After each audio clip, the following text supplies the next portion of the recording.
Hey EVC, this is Luke with Hot Wax and Cool Vinyl. Welcome back. Unless this is the first time you're viewing my channel, then just welcome. All right, today, the 8th of May, 2022, it is Sunday. It is Mother's Day. Happy Mother's Day to all who it applies to.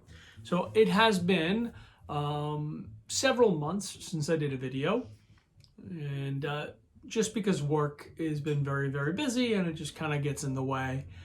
And the weekends just seem to flitter away with chores and things of that nature. Nonetheless, this past month, the past month of April, the latter part of the month, yard sales started popping up. And so got some records that I want to show that I bought at some local yard sales. This is going to be of the classic rock variety by and large. So the first yard sale I went to was the 22nd of April. I know this because every time I buy records at a yard sale in bulk, and a lot of albums, say 50 or 60, 50 plus or 100 plus, what I do is I date it, I put it in a spreadsheet that I keep, so therefore I know what albums I have and how much I spent for them mostly. And so it's easier for me when I go to sell them on eBay or trade them or put them on Facebook, whatever the case is. I know how much I spent. And I can kind of base my price points on what I spent. And because I don't sell records right away, if I buy records in April, I may start selling them in June if I get the chance, and I just can't rely on my memory. So that's why I know it was the 22nd and on the 30th. Wow, that was just a roundabout way to get to my point, huh? Sorry, guys. All right, so let's start with some 45s. We're going to show some Blue Oyster Cult, Burning for You. These all have pick sleeves, by the way. Elvis Costello, Get the Hit, UK Press, The Cars, Shake It Up, Squeeze, Pulling Muscles for Michelle. This is an Italian pressing. Patti Smith, Because the Night. Great early punk rocker. And of course, A Flock of Seagulls. So those were some 45s that I bought. I wound up buying, I want to say 100, maybe 100 and a half 45s. This was actually not at a yard sale. Oddly enough, it was at a sports auction. I had bought some baseball cards and some SLU starting lineup figures, and amongst all this auction they had a box of 45s. I wound up buying all of them, and I bought them because they had a lot of picture sleeves were in there involved in them. So that's part of the ones I have. I'm probably not going to sell those. I don't really sell a lot of 45s. I keep them. I just don't know why, but I keep them. So moving on to some records. All right, so the first one was part of a Beatles purchase at a yard sale. This was just kind of like mixed in there with the rest of the Beatles album. It doesn't really have a cover, but hey, it's a Sgt. Pepper's picture disc. I'll probably just get a generic cover for it, outer sleeve, and just maybe, who knows, I'll frame it. I have a couple of those already. Don't really need more. LA Woman from the Doors. This is a later pressing. This is a probably early to mid 70s press. No die cut, just standard. This one I have several copies of. This was part of that yard sale purchase that I did, and this is, there was two of them in the collection. One's actually already sold. This is Fleetwood Mac Rumors. This one's got some damage to the cover, but the record's pretty good. Record is clean and it plays well. This one's also going to wind up on eBay. Actually, it's already on eBay, I should say. I expect to sell it relatively quickly.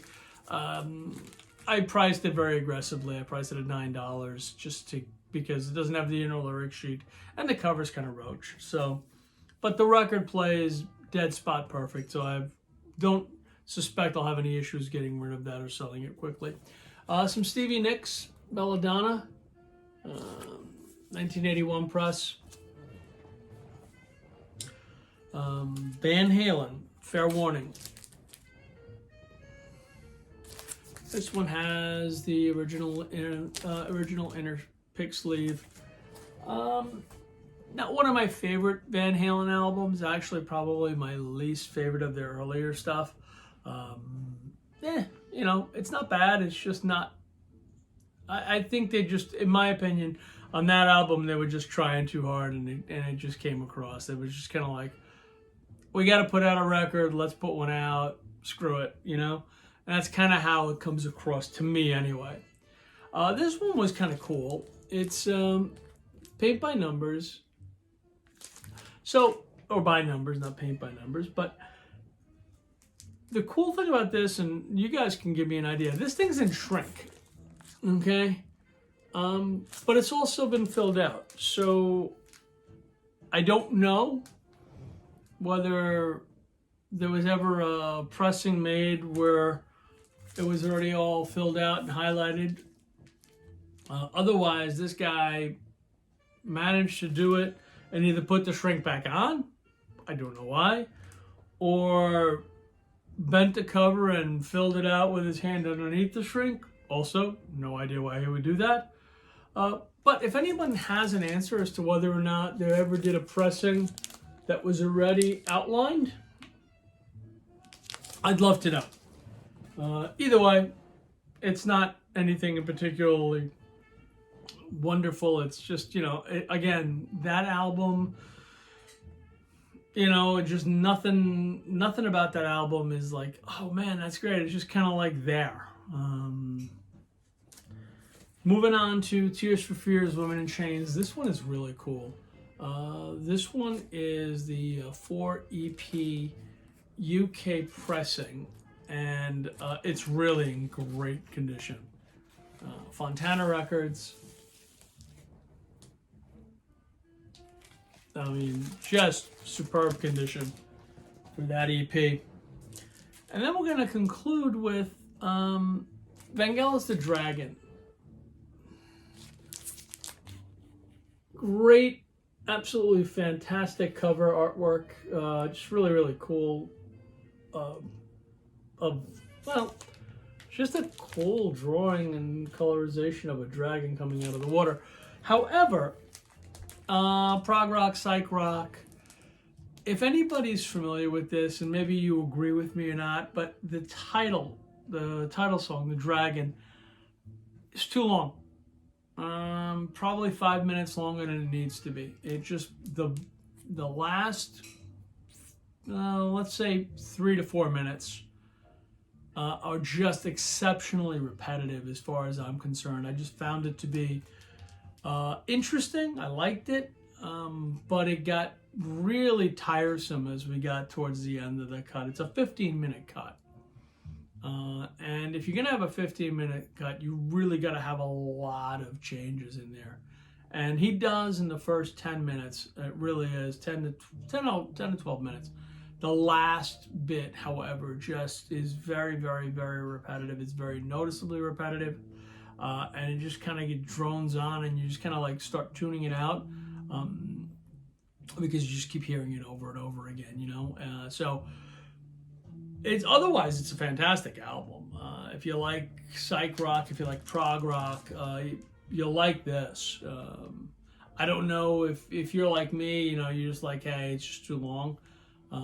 But it's a very, very, very interesting prog album or psych album from, I think this was 81. I think. I might be mistaken because I'm looking at it. I don't see any barcode, and usually by the 80s you had barcode on it, so it might be more of a 70s press. I really don't know. I really didn't delve into it too deeply. Let's see if it says so on the cover. This says, let's take a look, shall we? We'll do it together. Let's discover together the year this was made. 1981. So yeah, there you go. So that's it. So that pretty much sums it up. Like I said, I've been really busy at work, which has caused me not to do videos because limited days off of the week. You don't have as much time to do your day-to-day stuff that you normally did. I keep saying that I hope that I'll be able to get this, everything back to normal, or at least somewhat back to normal. And thus far it has not worked out that way, but I'm going to keep working on trying to get some extra time to make videos because I bought a lot of stuff, and it's a lot of cool stuff, and I want to show it. So for the time being, that's it. Hope you enjoyed this video. If you did, leave me a comment. Please let me know what you think. I love the interaction between the vinyl community. And if you like the channel, hey, subscribe. Hit the like button, hit the subscribe button, and we can become friends for a long, long time, or 5 or 10 minutes, depending on how you want to watch the video. All right, cheers.